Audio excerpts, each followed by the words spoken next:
Hi friends, welcome to Masters of Chemistry. We are studying the solid state reaction, a special topic from the physical chemistry. In the previous video session, we introduced the solid state reaction, general principle and classification of solid state reaction. If you have not watched my previous video, I recommend to watch that video. Link is given in the description. So in this video session, we are going to discuss the experimental procedure of solid state reaction and some of the analyzing techniques to analyze the product formed from the solid state reaction that we are going to study in this video session. So let's start to study these topics in detail one by one. If you like this video, please subscribe, share and press the bell icon for further notification. Thank you.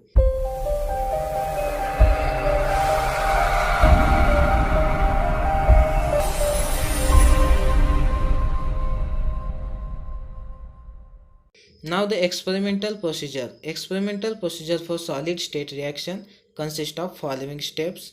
These are: first one is the selecting the reagent, second one is the mixing of that reagent, third one is the container material, fourth one is the heat treatment, fifth and last one is the analyzing techniques.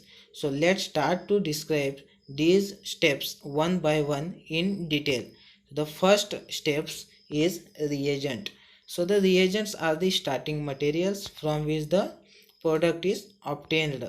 Some of the conditions for selecting these reagents are: the first condition is reagent should not be hygroscopic in nature. The hygroscopic means moisture containing material. If the reagent consists of moisture, then it greatly affect on the rate of the reaction. So care must be taken while selecting the reactant. The second condition for selection of the reactant is the size of the reagent or reactant as possible as small. The reason behind is that because as we know that from the adsorption phenomena that smaller the size of the reactant or molecule, larger the surface area, and larger surface area greatly enhance the rate of the reaction.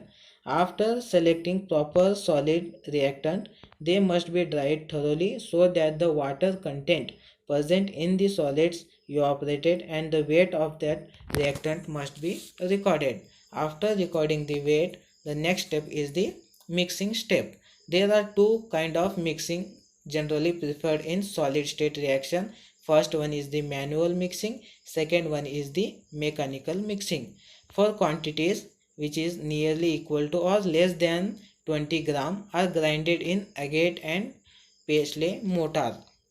The agate Paisley mortar is preferred because it is hard and it does not contaminate the mixture or reactants.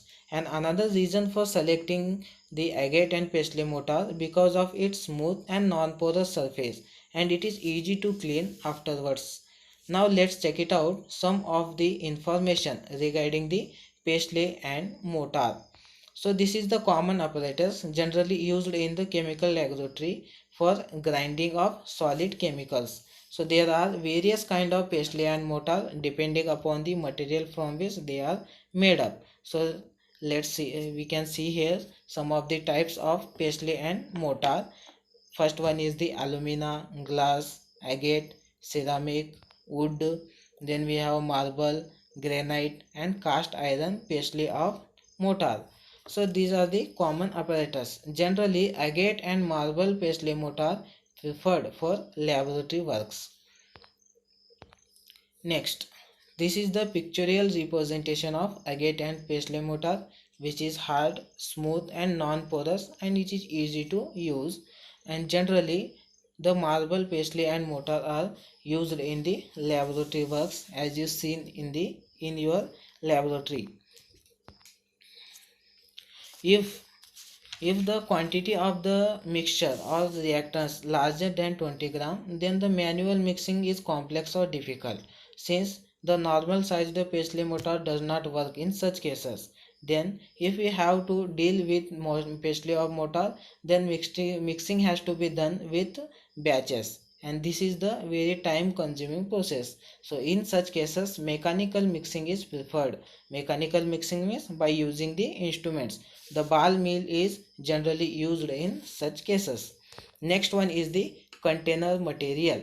The container means after mixing the reagent or solids, they are loaded in specific apparatus such as crucible or furnace. Now the crucible made up of which material is called as container material. So there are two conditions for selecting the container material. The first condition is the container material must be inert, means that it does not react with the reagent or reactant which is loaded in that. Next, the second condition is its melting point must be higher than or greater than 1500 degrees Celsius. Why we require that much of higher melting point means because we know that from previous video solid state reaction are takes place at very high temperature in the range of 1000 to 1500 degrees Celsius. So if the temperature of if the melting point of that temperature is less than this temperature, then it should be react with the reagent or starting material. So temperature must be above 1500 degrees Celsius.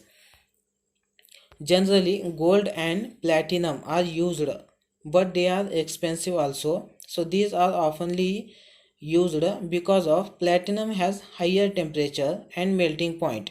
So platinum has melting point nearly equal to 1700 degrees Celsius and silver has melting point 1600 degrees Celsius. So sometimes gold based alloy are used such as silver and palladium because it is harder than pure gold. So next one is the heat treatment, which is a very important step in solid state reaction. Generally the heat treatment is depend upon the reactivity and form of the reactant. So if the reactant, so here we learn, if the reactant are oxysalt such as magnesium oxide or magnesium carbonate, so these are the oxysalt, the oxygen containing salts, aluminum trioxide. So in such cases the first step of reaction is the decomposition of oxysalt. So as we know from organic chemistry, the decomposition reaction takes place at very low temperature. Therefore the mixture is heated at specific temperature so that the decomposition of oxysalt takes place. After decomposition of oxysalt takes place or the process of decomposition is completed, the mixture should be heated directly at very high temperature so that the next step can be completed and product is formed. After formation of product, this mixture is cooled completely and the small crystal has to be formed. So next and important step is analysis. So analysis of solid state, the final product, so that has to be see in the next step. So fifth step is the analysis. The product formed from the solid state reaction is usually in the form of powder or in the form of polycrystalline solids. We know what is meant by polycrystalline solids. Polycrystalline means in the form of single crystal or in the form of solid pieces. So large size crystals cannot be produced from this method. We obtain up to nearly 0.1 mm in size crystals. So main technique for analysis of this product obtained from the solid state reactions are: first one is the X-ray diffraction, X-ray powder diffraction technique. Second one is the X-ray fluorescence or atomic absorption analysis. Now generally X-ray powder diffraction method is used, but this method does not provide any information regarding the product composition. If we have to determine the product composition, then we have to use the X-ray fluorescence. The main technique for analysis of the product is X-ray powder diffraction. This technique tells us which crystalline phase are present in the product. So this can be done by analyzing the specific arrangement or pattern of atom or molecule inside the crystal or solid. So we know that solids had its own or specific arrangement of atom and molecule. So these techniques also tells us whether the reaction is complete or not inside the solids.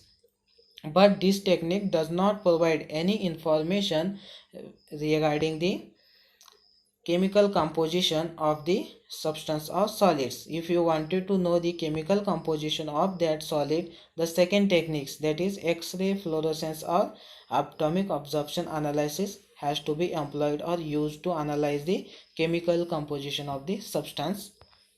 Thank you for watching.